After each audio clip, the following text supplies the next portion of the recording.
Oi pessoal, na videoaula de hoje vamos recordar um conceito super importante que vocês devem ter aprendido no curso de Física 1, Mecânica, nos anos anteriores.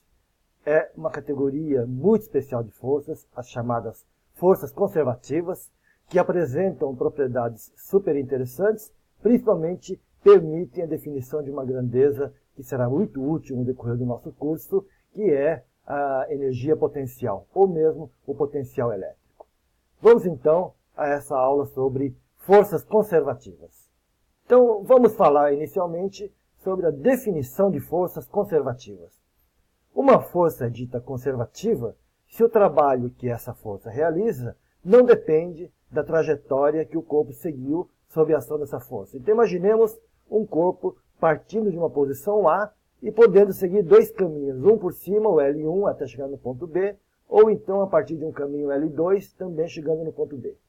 A força realizada, o trabalho realizado por uma força F, quando o corpo segue por uma trajetória L1 de A até B, é dado pela integral da força vezes o deslocamento de L1.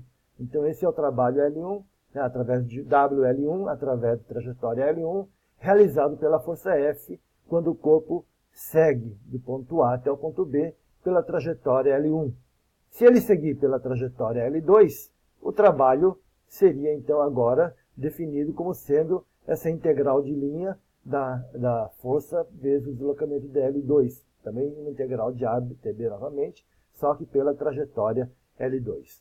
Se a força F for conservativa, significa que o trabalho realizado por essa força pela trajetória L1 vai ser igual ao trabalho realizado pela força na trajetória L2, ou seja, o trabalho por ela realizada não depende da trajetória seguida pelo corpo. Uma característica bastante interessante das forças conservativas é o trabalho realizado por essa força quando um corpo descreve uma trajetória em circuito fechado. Então vamos imaginar um circuito fechado que vai de A até B pelo L1 e retorna de B até A pela trajetória L2 seguida no sentido contrário, ou seja, de B até A.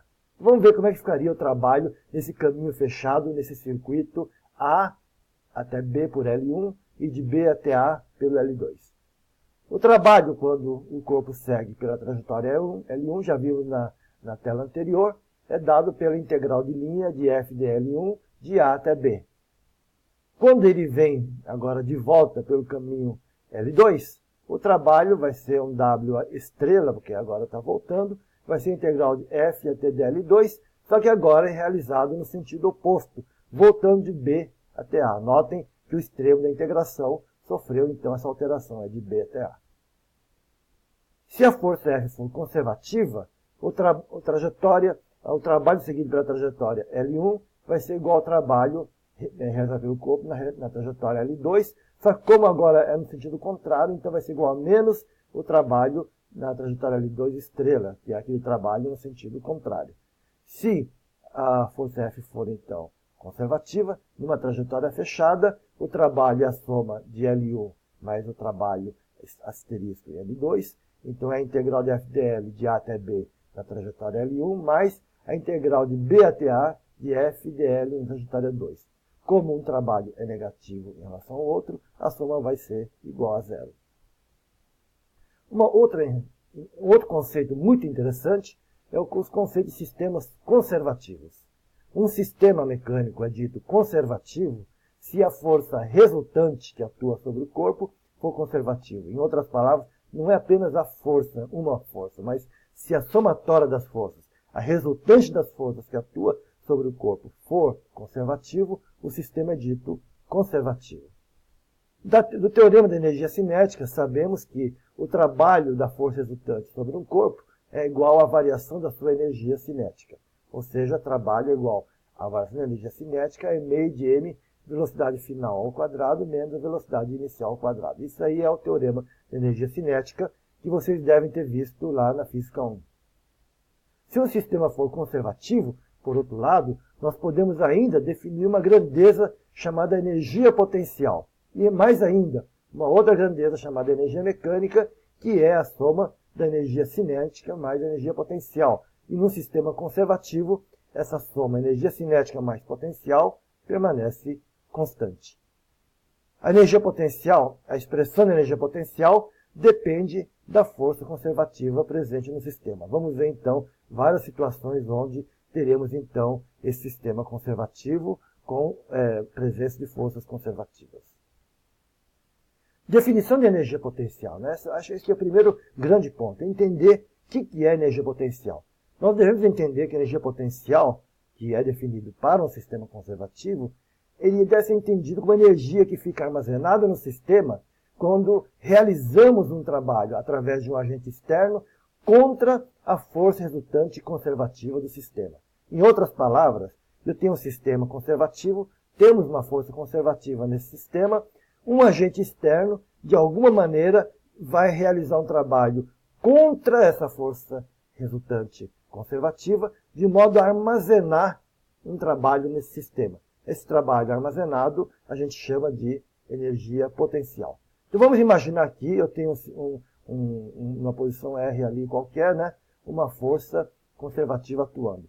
Vamos então armazenar uma energia potencial no corpo, trazendo-o de um ponto A até o ponto em questão. Então está lá uma força externa, trazendo o corpo até o ponto R, armazenando uma energia potencial na forma do trabalho realizado por aquele agente externo para trazer o corpo do ponto A até o ponto R. O ponto A é o ponto de referência, é onde nós adotamos o referencial inicial da nossa energia potencial. Em geral, adotamos que a energia potencial no ponto A é igual a zero, mas isso não é obrigatório não. Podemos adotar a energia potencial como sendo um valor qualquer que não tem o menor problema. O problema principal é a diferença de energia potencial entre o ponto A e o ponto R, onde ele ficou armazenado. A força externa, como é igual a menos a resultante, porque ele está trabalhando contra a resultante, ele está dobrando a resultante, fazendo com que ela aceite aquele corpo sendo empurrado para cima dela. A força externa é igual a menos a força resultante, e a energia potencial, então, que é o trabalho da força externa, pode ser entendido como menos o trabalho da força externa para trazer o corpo do ponto A até o ponto R. Existem diversas energias potenciais que vocês já viram lá na Física 1. A mais classicamente lembrada por todo aluno é a energia potencial gravitacional, que é válido para pontos próximos à superfície da Terra. A energia potencial gravitacional é simplesmente mGh. Uma outra forma de energia potencial elástica, energia potencial bastante importante, é o da força elástica, forças de molas, força de elástico, é aquela força do tipo menos kx. Nesse caso, a energia potencial armazenada numa força elástica é meio de kx ao quadrado. E aí fica a pergunta, lógico, a força elétrica ela é conservativa. E nesse caso, se a força elétrica é conservativa, como ficaria a energia potencial elétrica? Essa é a dúvida que iremos responder nas próximas videoaulas. Obrigado, por hoje é só. Até a próxima videoaula.